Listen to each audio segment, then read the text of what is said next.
All right. Well, we're going to get to the focus activity in just a minute. Just a few, big picture items coming up. Remember, tomorrow morning by 8:05 is the deadline if you want to retake the Algebra 2 skills practice from last week. I've had many people come in each morning, so if you're one of those folks, thank you. There's still time left for that. The big item next Thursday, what's happening there? Got your exam, okay. So we're already into the second lesson. We should be able, if we're lucky, and I know, cross our fingers, we might be able to start the next lesson tomorrow. If not, we'll go ahead and start on Monday. We'll kind of see how that plays out.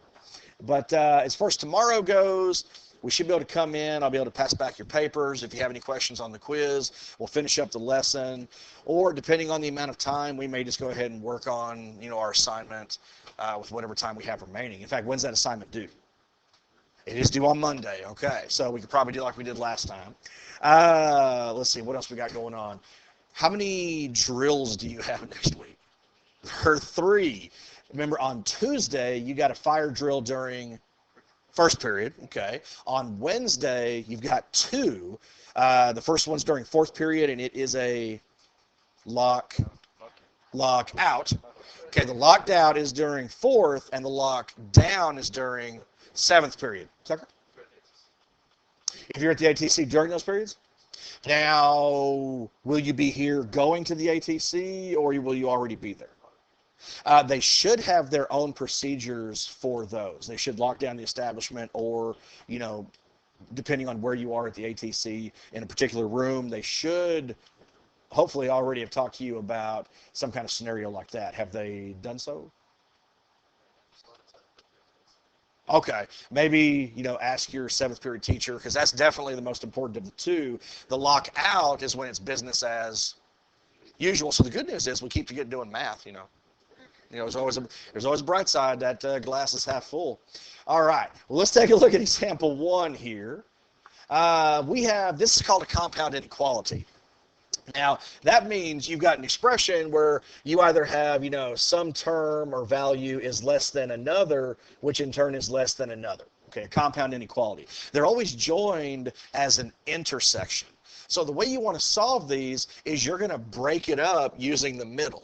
I'm going to create an inequality with the first 2 expressions. That's going to be one statement that I'll solve. And then the other one will be using the middle and the upper.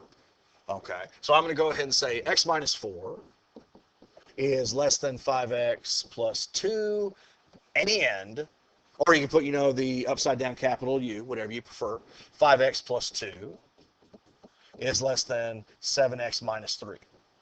Okay, so then we go ahead and solve those individually, and then given the sets, we just want to go ahead and take the intersection of it. Show it graphically, interval notation, and of course, solution set.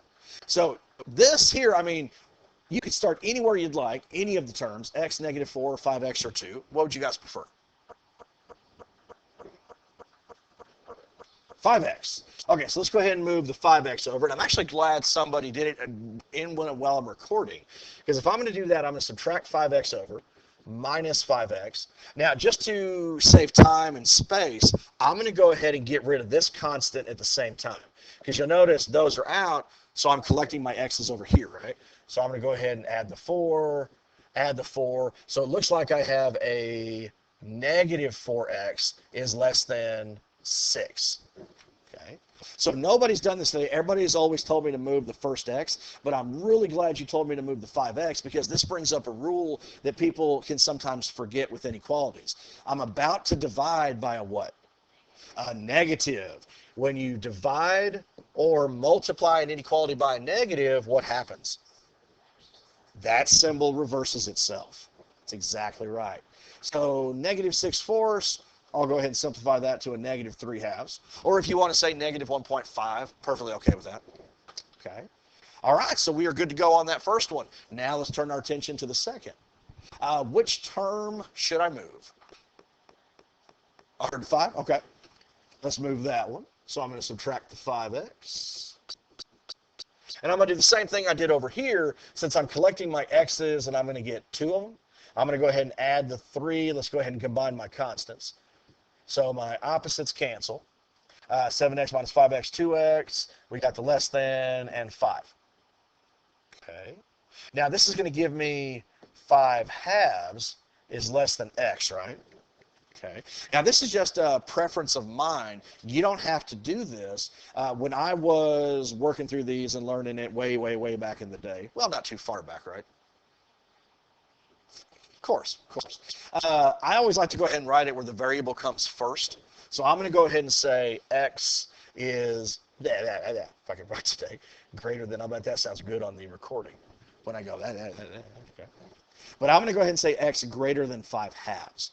Now, I want to go ahead and just kind of bring this up very quickly. Did the symbol actually reverse itself? No, it looks like it did, but you're really saying the same thing. 5 halves is less than x.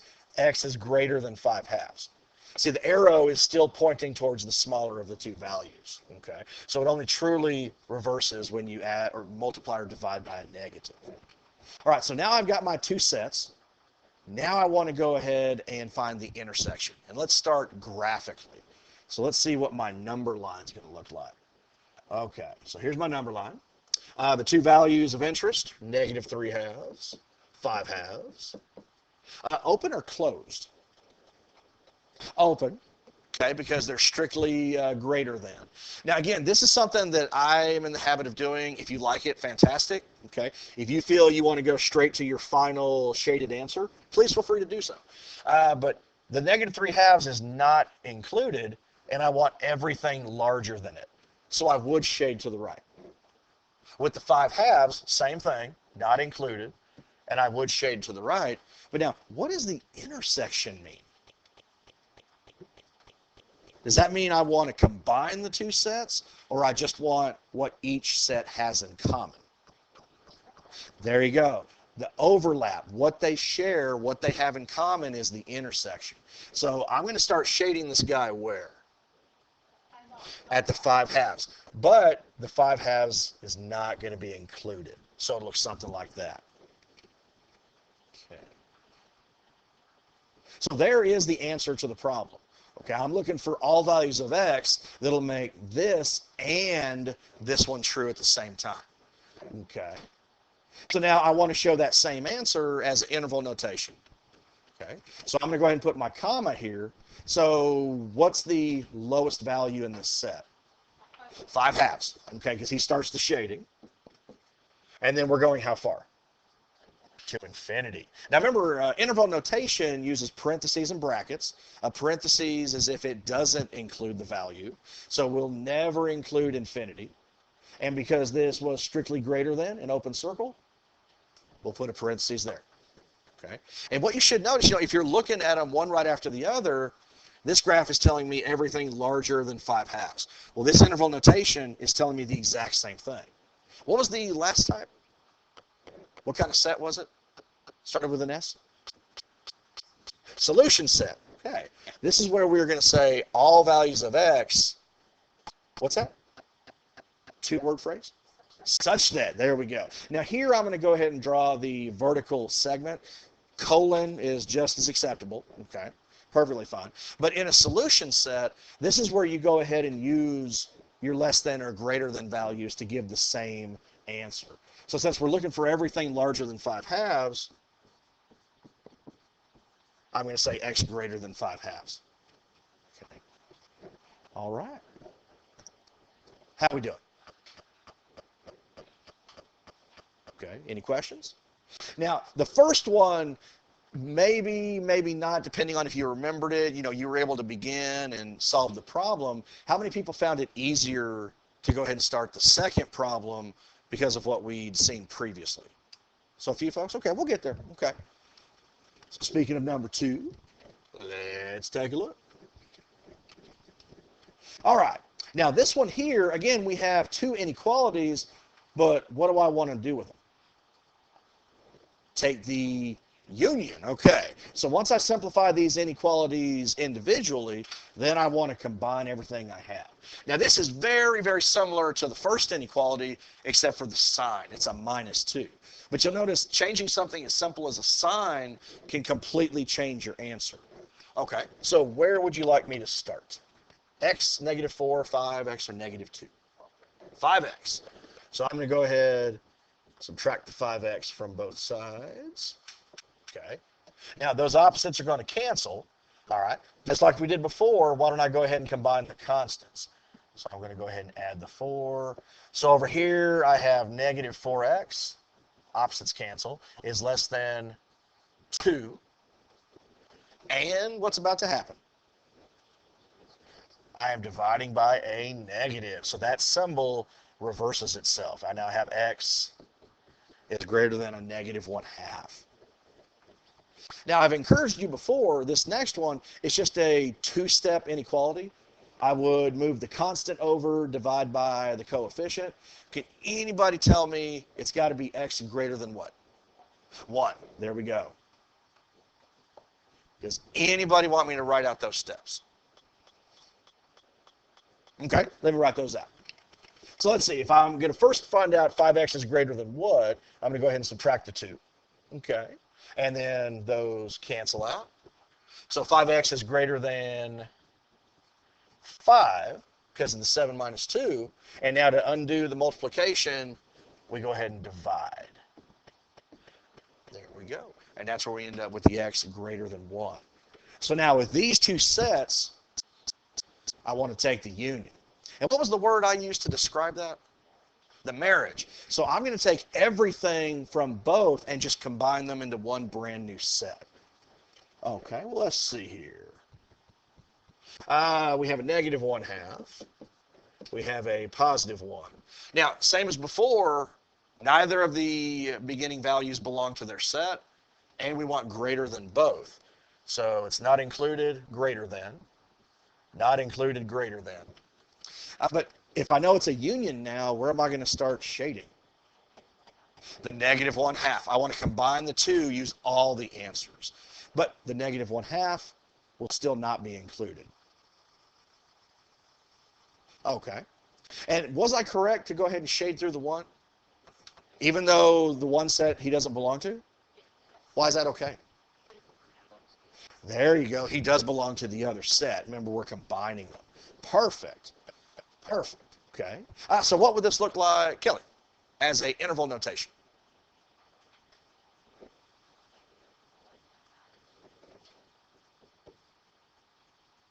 Okay. Infinity.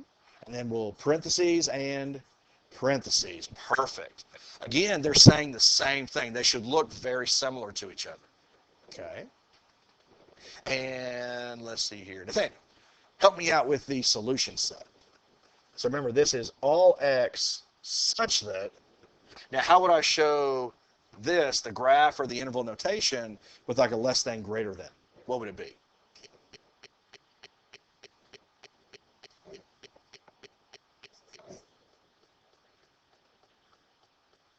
Oh, no, close. See, we want to compare x to it.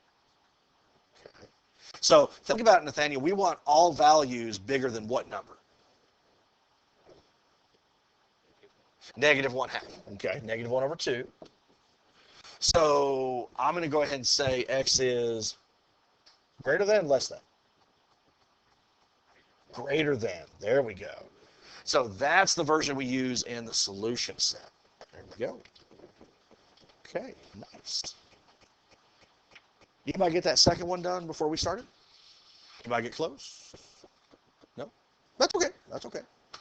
All right, good, good, good. Now, these here, again, you've already got another one. Put them someplace safe. I'm hoping that before I leave today, I'll have next week on the Google Classroom taken care of, definitely by tomorrow morning. But I've already decided next Friday is when we'll be turning these in.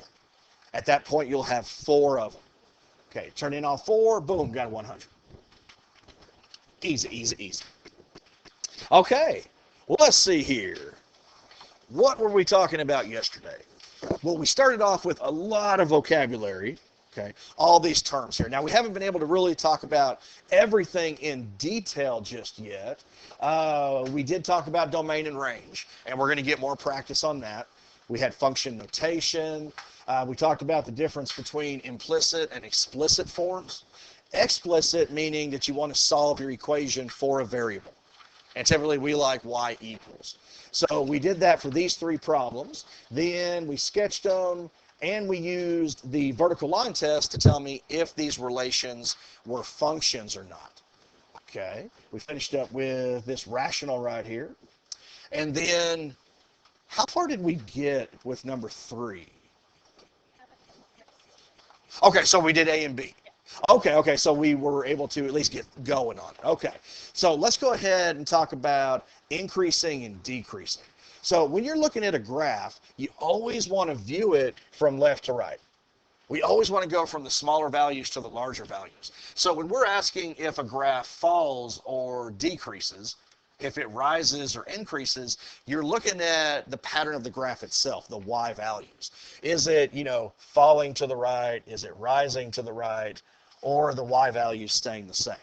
And I don't want to give you the false impression that it's always going to be like some kind of straight segment or line, because the graphs could curve, but the y values could still be getting larger or smaller. I'm going to show you some examples of those. Okay, so if you're looking at this right here, as I go from left to right, well, this little region right here, I'll notice I start with a y value of 9, and then the y values are getting smaller. See, they're decreasing. Where does it start or begin to decrease? It began at x equals -1. So see, when we say increasing and decreasing, we're looking at the y values, but we always list that using the x-axis. So this one started when x was -1, and when did they stop getting smaller? At 1, right there. Okay. And then what happened as soon as x became 1? What are the y values doing? They stayed exactly the same. They were 3, 3, 3, 3, 3 until x equals what? X equals 5. Okay. Now, typically, this is a way to verbalize it. What we like to do is go ahead and use interval notation to describe this. So if I'm looking at the graph and I wanted to show an interval where it's falling or decreasing, I could absolutely go ahead and write that. Okay, because that's correct, right? But what was it? I don't remember if I was able to say this yesterday. Did I say anything about inclusion? Okay, when you're talking about increasing and or decreasing, this is the one and only time you're not concerned with do the values belong to the graph or not. So if you were to write it like this, perfectly fine. Okay, now if you go ahead and include the brackets, I'll probably only take off a point or two. I'm joking. I'm kidding, messing with you. Because I just said even if you put that, it's going to be fine, right? Oh, I'm funny. Okay. All right. So now let's finish up C. Where's the graph rising? So it starts at x equals 5. And how far does it go? X equals 7. There we go. Okay. And the thing about, increasing, decreasing, sometimes, a function will do all three. Sometimes it'll only do one. It might just increase or it might just decrease. It depends on the function and the parent that you're given. Okay, so let's try an example. Now these here, I know yesterday we spent time graphing these by hand, and I'm sure you were looking forward to doing that again today, but we're just going to go ahead and use the technology. We're not going to worry about that. Okay, so it says use a graphing utility to determine the open intervals, and it even says open intervals, say parentheses, on which the function is increasing, decreasing, or constant. Okay, so I have x cubed minus 3x squared plus 2. So I'm going to come on over here. Okay, let me go to tab. So my calculator is having a seizure. So I'm going to come on over here to my mouse. Okay, so I'll just do it here the old-fashioned way. X cubed, what was it, minus 3x squared, what was it? Plus 2, okay. Okay, so there's my function. I'm going to go ahead and push enter. Okay, so there's my graph. There we go. I'm going to move him over to the side. So I'm wanting you to tell me the open intervals where, if any, this guy increases, decreases, or is constant. Is there one that I can just throw out? Okay. There is no interval or region where the y's are doing what? Staying the same. Okay, like where it's flat. So if I come over here, I can just go ahead and put none. I've seen students before write like NA for not applicable Or some people might just put a slash there to indicate that there's nothing. That's perfectly fine. Okay. Now, if I'm looking at this graph, and we know it's going to go forever, he goes to negative infinity and to positive infinity vertically. That's his range. But where would you say the y values are getting larger? Let's talk increasing. Is there any place you would say that? As I move from left to right, where do you think the y values are getting larger?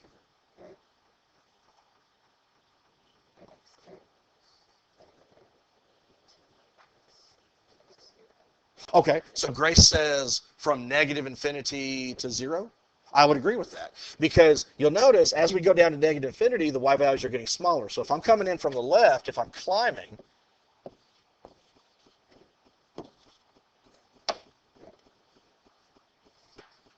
okay, pretend that that was highlighting there.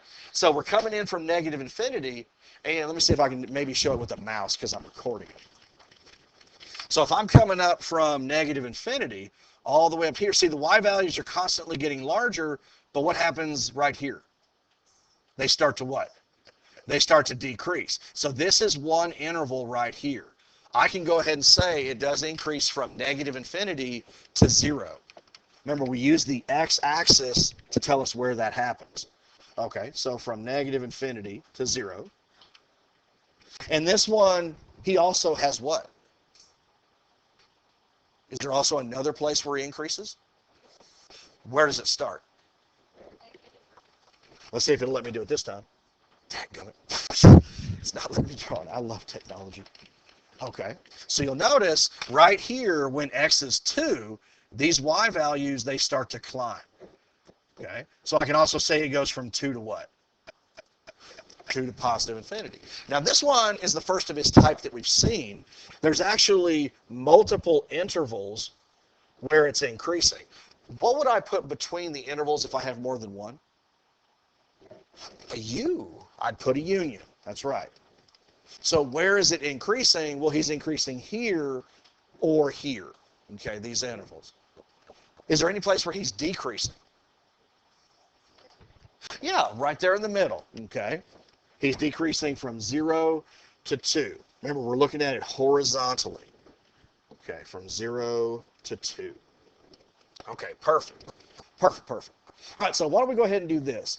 B, try this one on your own. Okay. Give me the interval or intervals where it's increasing, decreasing, and or constant. Now, what are those bars? That's absolute value. You are absolutely right. I killed me. Okay. What the? That was weird. It's not allowing me to... I can't interact with it. Okay, so I'll take care of that in just a second. So while you guys are doing that, if you look at this button right here, there's a lot of places to find absolute value on your Inspire, but typically where I like to go, you see this button right here between 9 and the open book? If you go ahead and click it, it's going to give you a big table of icons. The first one in the second row gives you those bars you're looking for. Okay. All right, now while you guys are doing that, let me go ahead and pass back some papers I got. So, Maya, yeah, Jasmine, Grace, Emma,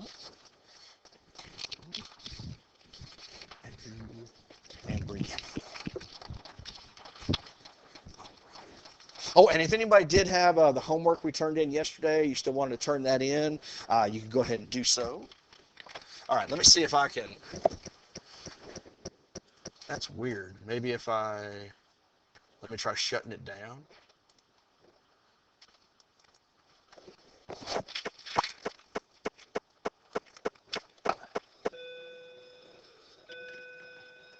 Okay, 6 minutes.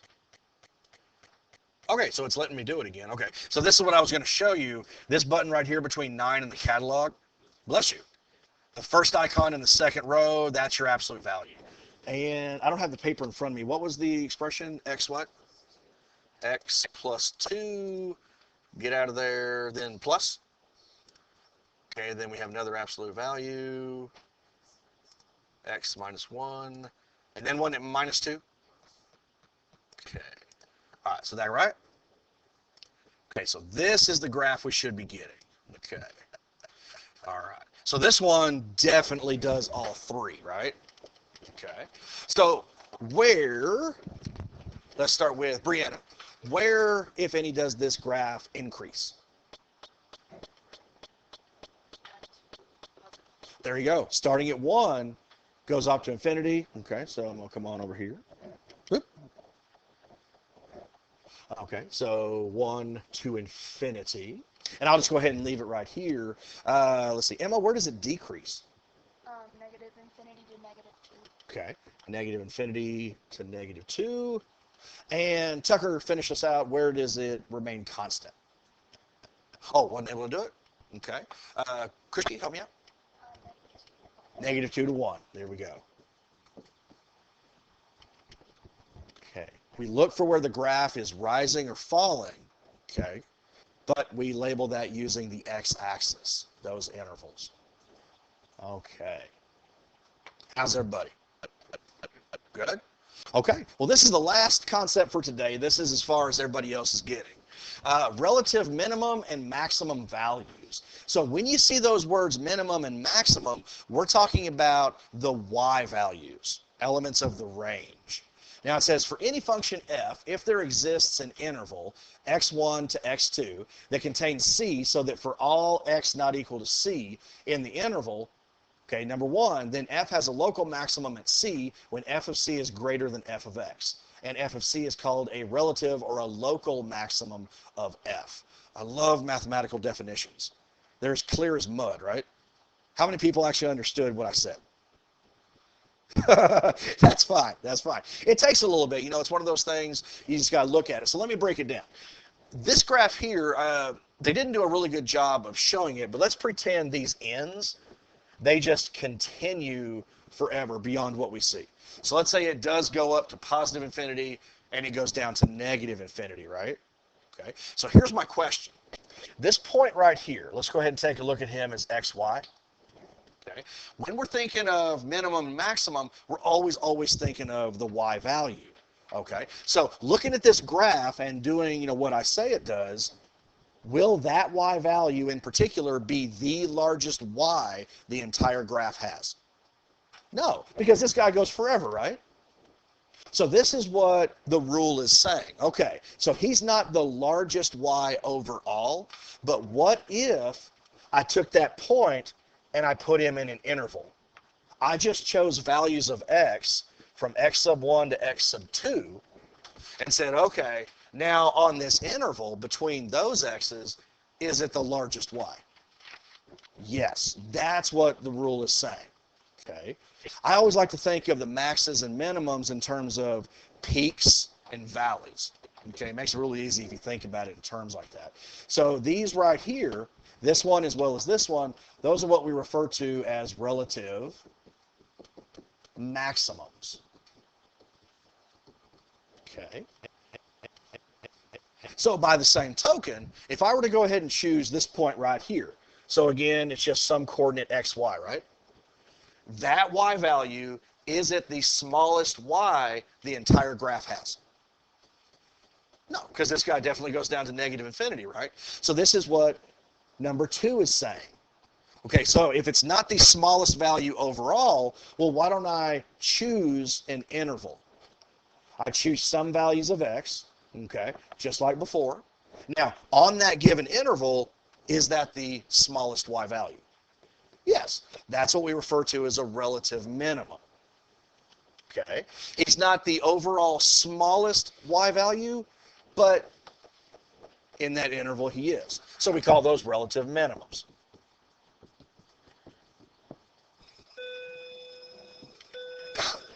You know, one of these times I'm actually going to not be surprised at time going so quickly. All right, so let's make sure your calculators are right over here. We will wrap this up tomorrow. I'm still here in the morning if you need any help. Let me go ahead and help you with those calculators so I can get you guys out of here. Okay. This is 10 and 16. Here's 10. Here's 16. I'm only missing 1, 2, 3, 4, 5, 6. Here's 1. Whoa. Okay, got that one. Thank you. Is that 3? It's 8. Okay. All right, got another one over here. Thank you, folks. Thank you. So I got 1, 2, 3. Was that all I'm missing? Guys, thank you. Oh, wait, there's one missing. One more. Oh, there it is. Okay. Let me go ahead and get this from you. Sorry. All right, guys, thank you so much. You have a great day. I will see you tomorrow.